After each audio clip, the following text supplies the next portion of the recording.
All right, let's just jump right in. We're talking about an industry that literally shapes the lives of millions of young people in India every single year. Competitive exam coaching. But look, this isn't just about textbooks and classrooms. This is a full-blown, high-stakes, trillion-rupee battlefield where fortunes are made and futures are decided.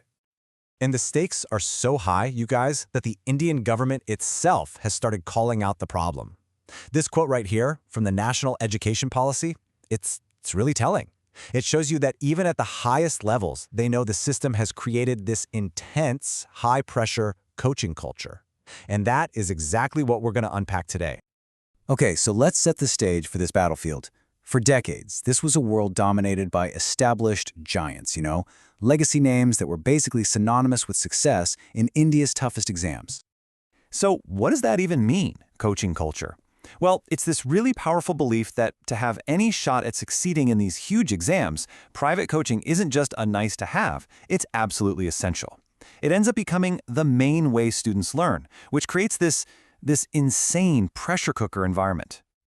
And for the longest time in this culture, two names just ruled everything. If you were serious about getting into medical or engineering school, we're talking Allen Career Institute and Aakash. They were the Goliaths, the undisputed kings of the entire test prep world. So how did they get to be the kings? Well, their whole playbook was built on trust and reliability. I mean, think about it. Decades of brand recognition, a huge network of physical centers all over the country, and most importantly, a long, proven track record of producing top-ranking students. Their biggest selling points were stability and experience, basically a promise of quality. But yeah, for a premium price. But then, a new challenger stepped into the ring. And this one? It didn't start in some high-tech classroom or a fancy corporate building. Nope, it started with one teacher, a simple whiteboard, and a YouTube channel. The origin story here is it's incredible. It all kicks off in 2014 with the founder, Alec Pandey, just offering free physics lessons on YouTube. 6 years later, it officially becomes a company. And then, and this is the wild part, in just the last few years, it has exploded into the physical world, taking the fight right to the doorsteps of those legacy players. And this is where their strategy was just completely different. Their big innovation wasn't just being cheap, it was taking the freemium model from the software world and applying it to education on a scale nobody had ever seen. They basically built a media empire first, we're talking almost 99 million subscribers, by giving away their core product, teaching, for free. So what was the payoff for building this massive free community? Well, in just a single year, it converted into 4.5 million paying customers. This proved a pretty revolutionary idea in this industry. You could build a huge, loyal, paying customer base by first building trust and just offering incredible value for free.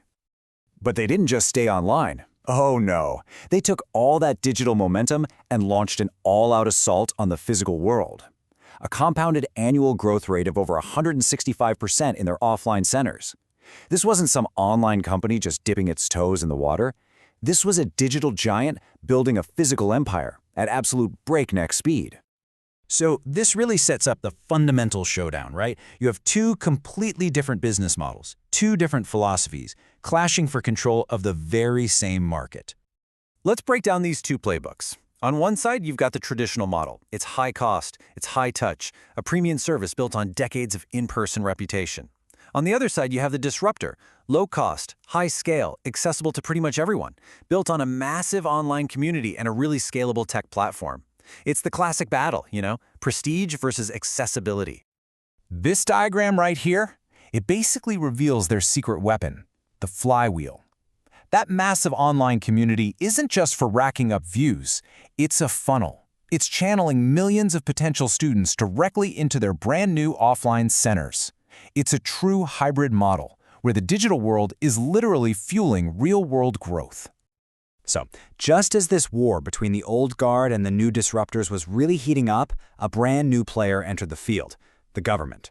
The intense competition and all the pressure it was putting on students, it pretty much forced them to step in and change the rules of the game for everybody. And the government's stated goal here is, well, it's ambitious, to say the least. Their policy explicitly aims to reform the system to, and I'm quoting here, eliminate the need for undertaking coaching classes. I mean, that is a direct challenge to the entire industry's reason for existing. So how are they going to do it? With a whole new rulebook that really hits these coaching centers where it hurts. First, they can't enroll students under 16 anymore. They can't run those misleading ads promising specific ranks. They have to offer fee refunds if a student leaves. And this one's critical. They now must provide psychological counseling. Look, these aren't just little tweaks. These are foundational changes to the business model for every single player involved. So, where does all this leave us? What does this new landscape, fiercely competitive but now newly regulated, actually mean for the future of learning in India? Now, you might think all these new regulations would shrink the market, right? But actually, the exact opposite is happening. Projections show the industry is set to nearly double by 2030, and the key here is where that growth is coming from.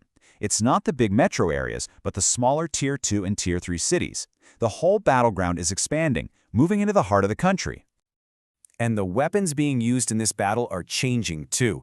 It's not just about who has the best teachers anymore. It's about who has the best technology. We're seeing the rise of AI tutors. I'm talking about tools like an AI guru that can answer a student's question instantly, or an AI grader that can check written answers without a human. This is the new frontier of competition for sure. Which brings us to the final, and maybe the most important question.